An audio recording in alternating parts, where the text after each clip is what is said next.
Okay, so today I am decorating my craft room. I just put up the cutest cake wallpaper. And I have all of these dinosaur heads that I got on Etsy.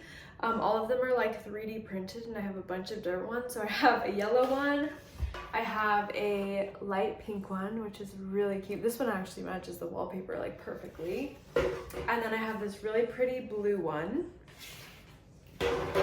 I have this purple one, and I also have a lighter purple one that I don't have with me for this video. I have a green pterodactyl, this really like neon orange one. And then I have another triceratops, like not with me, in like a lighter pink, and then this hot pink one. So my plan with all of these is I have this like weird window alcove in this room. So what I plan to do is to paint the inside a light pink color to match the wallpaper. And then I went to the store and got a bunch of different like vintage looking frames. And basically I'm gonna paint around each dinosaur like a little blob or like squiggle shape in a color that complements each one.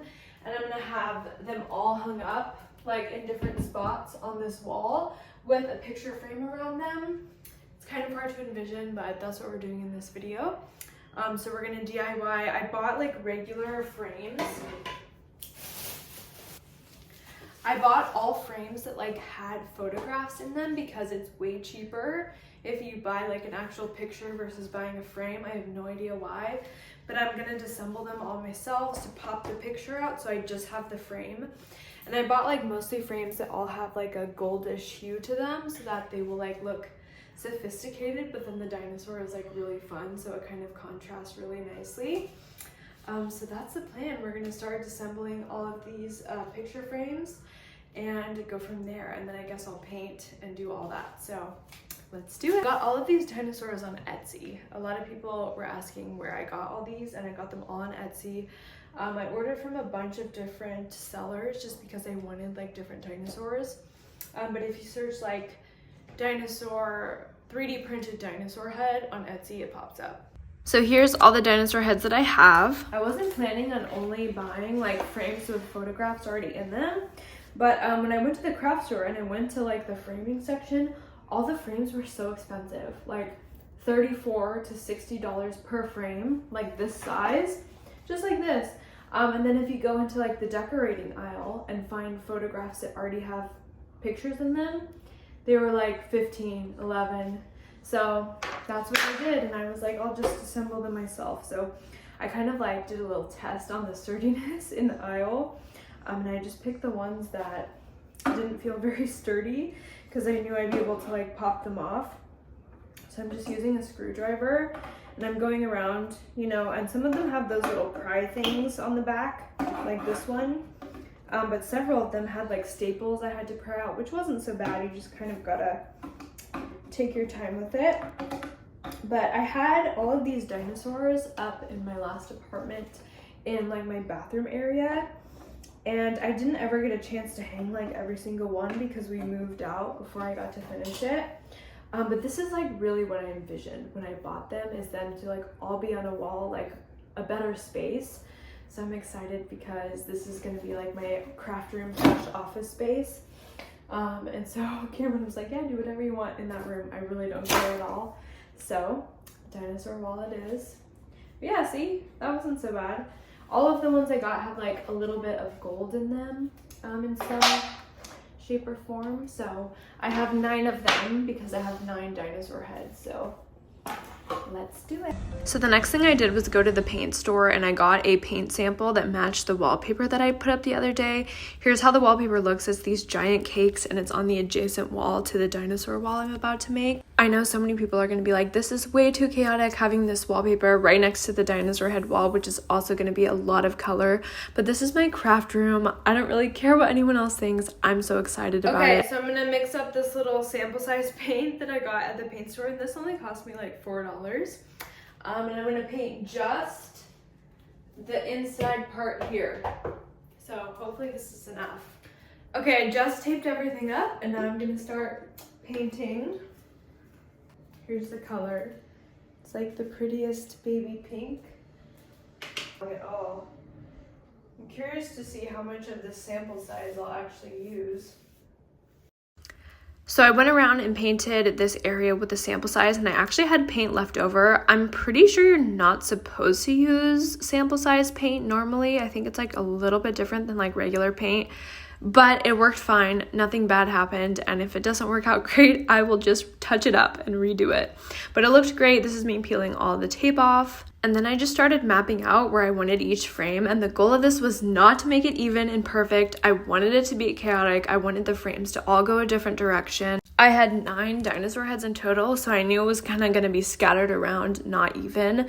I was fine with that. I love a good like chaos moment. I think it always turns out more fun that way. So far I'm really happy with it. I'm going to be painting like behind each frame, like a little squiggle wave thing you'll see in a second. But for now, it looks good. So I'm gonna finish hanging these and then we'll meet back up. So this is what I decided to do. I decided to go around and kind of add like a colorful blob behind each frame because it just looks so boring without any color. Okay, so I stayed up super late last night painting these blobs. But basically, I mapped out all the frames so that I know where I'm gonna paint like each blob. So I kind of have like a guideline. I'm just using regular acrylic paint because it's really expensive to buy paint and you can use acrylic paint. So I literally bought this at the craft store. It's like 99 cents per tube. And then I go over it with a satin finish of Mod Podge to kind of like seal it all in. So I did that to these two. It looks so good. I'm gonna do all different colors all the way around the wall. And then I put the frames back up. And now I just need to decide which dinosaur heads is gonna go where. I'm gonna wait till I do all the colors to kind of decide like where each one looks best. But basically they're gonna be like coming out from the frame, which I'm so excited. I think it's gonna look so good. So I'll have to kind of play around with like what other colors I wanna do and stuff, but I'm seeing the vision and it's exactly what I wanted. So here's the purple and the orange blob after I had sealed it with Mod Podge. So now I'm going in with like this pink rose color, and I'm gonna I map it out with a smaller brush and then go in with a bigger one. So that's what I'm gonna do first. And I'm basically just freehanding a shape, hoping for the best. If you hate it, you can always paint it over in white. Okay. And we'll keep it conservative on this side. There we go. Okay, so there's our shape. Now I'm going to take off the frame and outline it with the same brush. And if you are using acrylic paint, it's going to take you 2 coats. So do one, it's going to look awful. Just trust the process because when you do the second coat, it looks great. But yeah, so I'm going to do this all the way around and then we will meet back up. And if you make a mistake, it's not that serious. Just let it dry, paint over it with white, and then start again. So here's how it looked after the first coat, and keep in mind for each blob I really did use almost an entire tube of paint, so make sure if you're doing this, you're starting off with a full tube of paint. So I went around and did like the first coat, and then I'd move on to the next one, and then the next one, and then go back and do the second coat. So I added a blue one, a green one, and then here is me in the process of the yellow one. And this is the brush I'd use. I'd start off with a really thin one, and then go around like the edges twice to make it thick, and then just fill it in with a thicker brush like I'm doing here. So there's the brush I used. I got these at Michael's. Super easy, nothing crazy, and I just filled in the gaps, and this was super therapeutic to do, and it just adds so much color to the space. Okay, I mean, literally so look at it. So at this point, I was really happy with all the colors that I had chosen. Somehow they all worked together, even though they're such like contrasting different colors. But there is the blue and green one after the second coat, and the yellow, and the hot pink, a light pink, and then I started on a blue one. It's literally taken me hours. Like, I have been working on this since I woke up today, so it has been quite the project. But right now I'm just going around and like kind of touching up these lines, and I'm going in with the small brush so that it's like nice and outlined and sharp, and then I'm going in with like the bigger brush to do the inside part. And because my walls have like the smallest texture, I don't know if you can see, it's kind of hard to get the lines like perfectly sharp. I'm using acrylic paint to do this, and I know there's gonna be people that comment and are like, you're ruining your walls with acrylic paint, why don't you use real paint?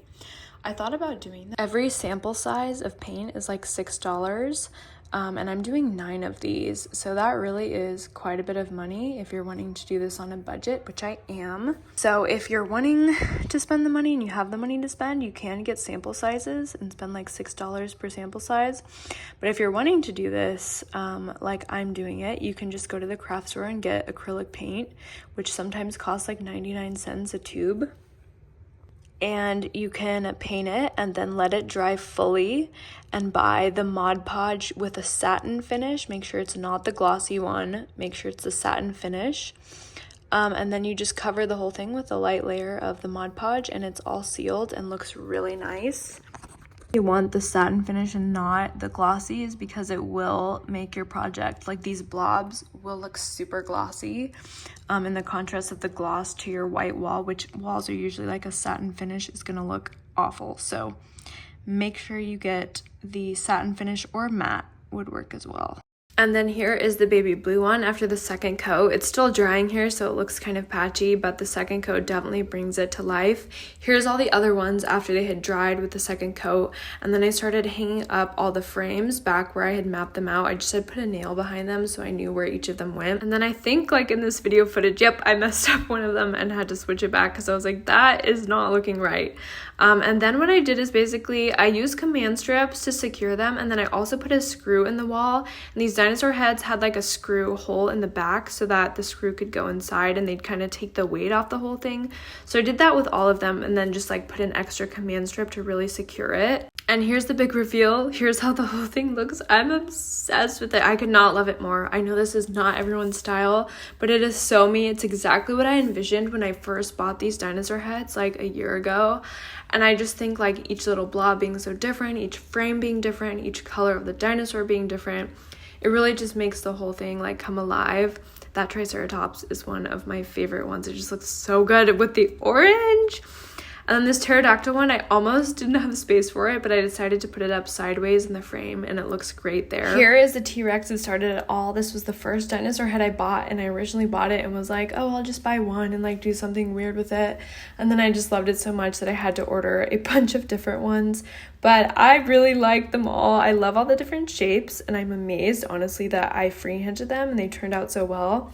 I was honestly worried that I was going to have to pull out the white paint again and like go over my mistakes and start over on several of them. But it all worked out because I think I very much have the mindset it doesn't have to be perfect. I like the uneven quirkiness of it. I just really think that's very me. I'm a perfectionist in that I want it to look how my vision is, but I don't need everything to be even. I don't need everything to be centered. And I think that bothers a lot of people, but it's very much like, it feels very me to have it be very free-spirited and just very like, I don't know, it's not that serious. Like, it just needs to be fun, and if it makes you smile every day, that's all that matters. Here's a little like photo shoot I did with the whole wall after I finished before I show you guys the whole room again. Several days later, I've since moved a lot of my stuff into this room. So I'm going to kind of like give you guys a tour of the updated stuff with the wallpaper, the dinosaur heads. I have my couch in here again. I have my table in here. So let me kind of like give you a tour of the whole room so that you can see everything. So I have this orange couch in here. This couch was in my living room and it actually was 3 modules. I got rid of one of them and I'm just going to have it be 2 because otherwise it takes up way too much space in this room. And then I have this pillow that one of my Instagram friends made for me. It is like this really pretty flower that kind of acts as a cushion on the couch. So yeah, I have that up there and I think it matches like nicely with the wallpaper. So there is the cake wallpaper. I have this crayon here that I bought at an antique mall. It's huge. It's like almost as tall as me. I'm gonna make that into a lamp, so that's gonna sit here. And then over here I have like my little, I say little, but it's massive. I got this at an antique mall as well. It is a giant Bud Light beer that used to hang in a bar, she told me. So I'm gonna take the lid off, like that top cap, and put some plants in it, so that will be there. But here is how it is when you walk in. So I have that couch I just showed you, and then obviously we have the dinosaur head wall, which you guys have seen. This is like my little craft table area where I'll do all like my crafts.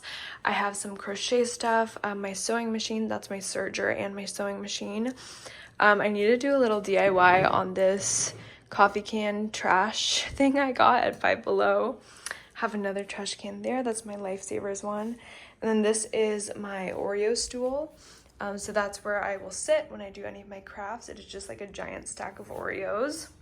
And yeah, I just think like all the trim in this room, like all the way around, goes so well with everything. I'm just so happy with it. And when this door is closed, let me show you. You can really see like the trim on the door looks so good.